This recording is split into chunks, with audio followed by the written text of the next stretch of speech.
বাংলাদেশে তারেক রহমানের নেতৃত্বে নির্বাচিত সরকার দায়িত্ব নেওয়ার পর আবার শুরু হলো ভারত বাংলাদেশ মৈত্রী বাস পরিষেবা।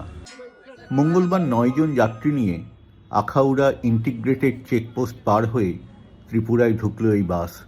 সাধারণ মানুষের প্রতীক্ষা শেষ হলো। हम आया कोलकाता से।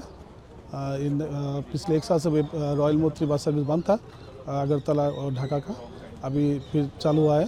इसमें हम लोग का आने जाने में थोड़ा ये टाइम भी कम लगे इसमें, और इसका किराया भी बहुत कम है। अभी ढाका के हालात भी बहुत अच्छा है। আমি ঢাকা থেকে আসছি, আমি এই রয়্যাল কোচে আসছে এবং আসতে আমার 2 থেকে 2.5 ঘন্টা সময় লেগেছে। আমাদের কাছে ভালো লাগছে যাতে আমরা সহজে ঢাকা থেকে আগরতলা আসতে পারি, এবং আমি চাই বাংলাদেশ এবং ভারত দুইটা বন্ধুত্বভাবে থাকুক এবং ব্যবসা বাণিজ্য সকল ক্ষেত্রে যাতে ভালো থাকতে পারে, আমি এটি আশা করি। ত্রিপুরার পরিবহন মন্ত্রী সুশান্ত চৌধুরী আগরতলায় আখাউড়া ইন্টিগ্রেটেড চেকপোস্টে পৌঁছে যাত্রীদের অভ্যর্থনা জানান।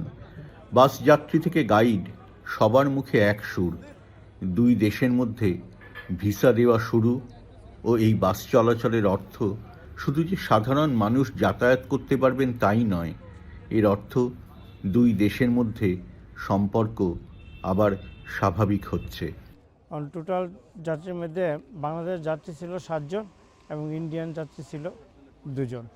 এখন বাংলাদেশে একটা ইলেক্টেড গভর্নমেন্ট আসছে, আসার পরে আবার দুই দেশের মধ্যে একটা বন্ধুত্বমূলক সুসম্পর্ক হতে যাচ্ছে। এখন অনেক প্যাসেঞ্জারই হবে, কারণ এতদিন তো প্রবলেম ছিল যে ভিসার কারণে, এখন তো ভিসা ওপেনিং করে দিচ্ছে।